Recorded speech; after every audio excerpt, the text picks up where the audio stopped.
Good afternoon, I'm Brian Reagan, this is Tyler Kelly. and welcome you to our midday meditation. Today we're in Job, and we're just going to look at chapter 34, 1 through 9, Tyler. Elihu further answered and said, Hear my words, you wise men. Give ear to me, you who have knowledge. For the ear tests words as the palate tastes food. Let us choose justice for ourselves. Let us know among ourselves what is good. For Job has said, I am righteous, but God has taken away my justice. Should I lie concerning my right? My wound is incurable, though I am without transgression. What man is like Job, who drinks scorn like water, who goes in company with the workers of iniquity, and walks with wicked men? For he has said, It profits a man nothing, that he should delight in God.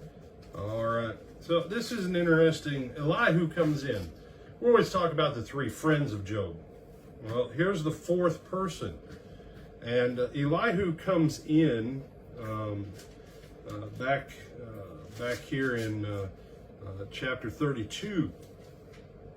And Elihu was angry, verse 3, at Job's friends because they had found no answer, though they had declared Job to be in the wrong. He was angry at Job, verse 2, because Job justified himself rather than God. Now, this is Elihu's take on Job, okay?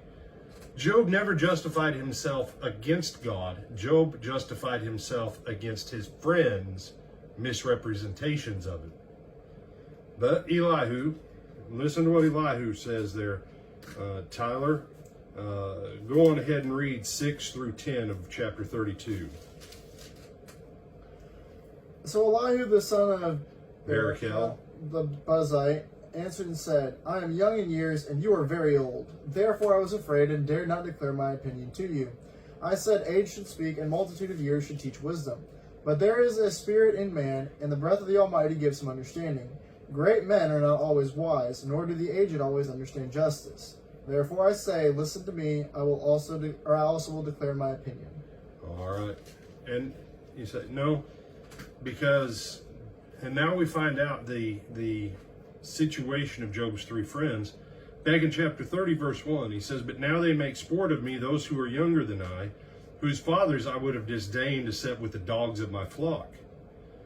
And, that's Job's way of saying, you three are younger than I am.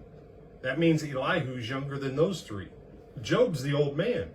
And it's an interesting thing. You say, no, Job is not this spineless little wimp. The fact he says, you know what? I wouldn't even have put my dogs near your dads. That's what I think of your dads. You three. You're saying I'm the bad guy? Let me tell you the truth. I know about your dads, and I wouldn't even have put my dogs with your dads or your dads near my dogs. That's how bad your fathers were. He says, so don't even bring this to me. Then Elihu's like, I'm mad at Job because Job, you've justified yourself instead of just saying God is great and can do whatever makes him happy. And he's mad at the three because he's like, you guys are old enough, you should know how to tear him to pieces and make him feel bad. And Elihu, and it's a funny thing, everything that Elihu says, there's some tremendous insight that Elihu has as you read this.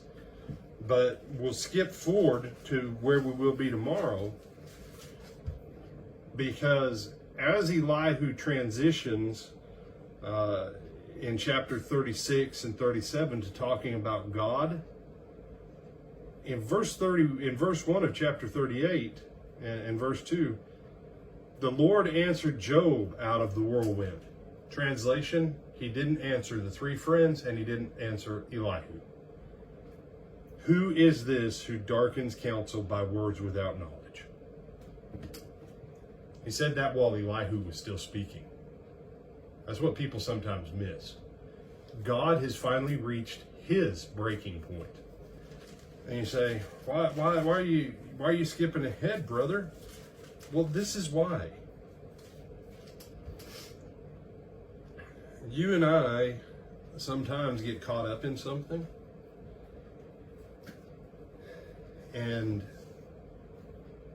I heard a guy preach this one time, and I thought, it's kind of interesting because what he says actually makes sense. He said sometimes we go to God in prayer and we're doing so much talking to God about every problem we have, that we never shut up long enough to listen, that he might have an answer. The one who has all the answers, we're too busy talking and we won't shut up to give him a chance to speak. And as you look at this, Job was content at the end of chapter 2 to just sit there and contemplate. But his friends had to start with their little digs. And now God's had enough. God has finally had enough.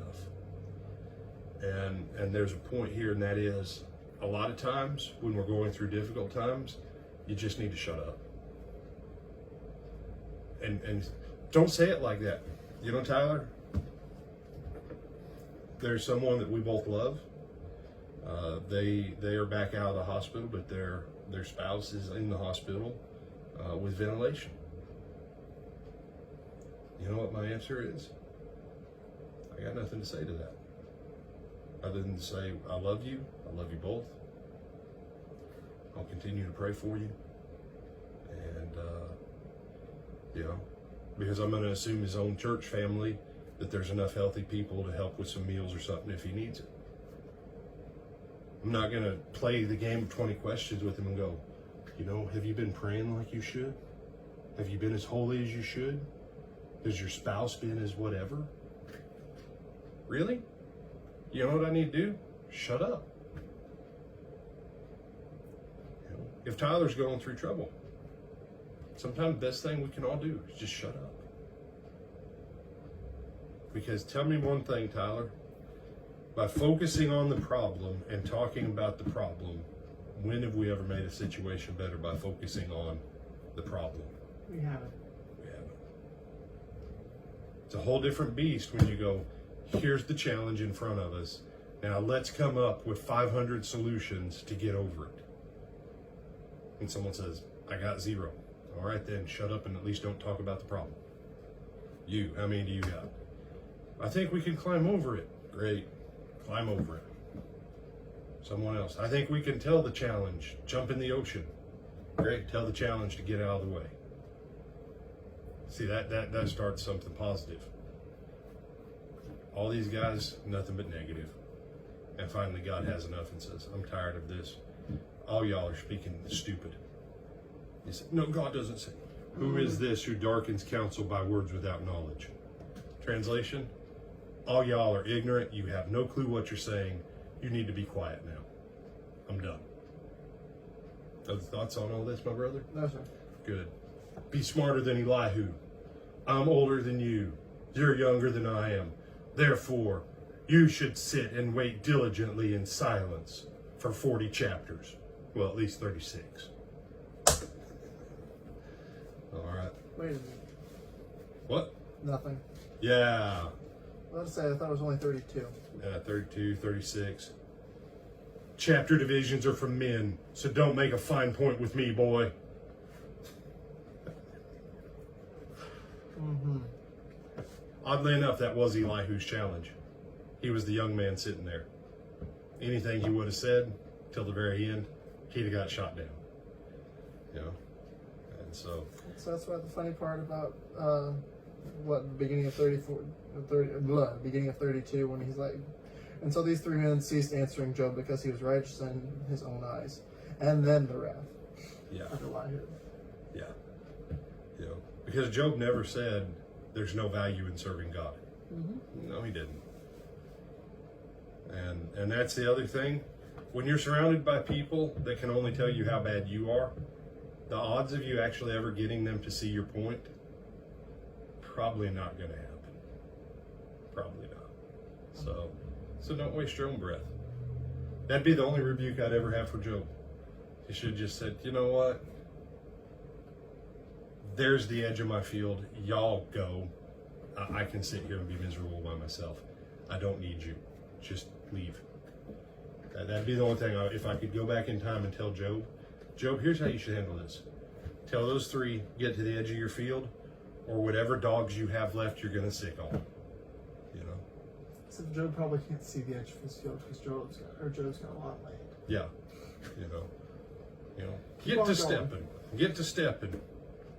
Don't stop till you get past the edge of my property 2 days from now. There you go. There you go. With Adam Brown Reagan, this is Tyler and we Kelly. bid you good afternoon.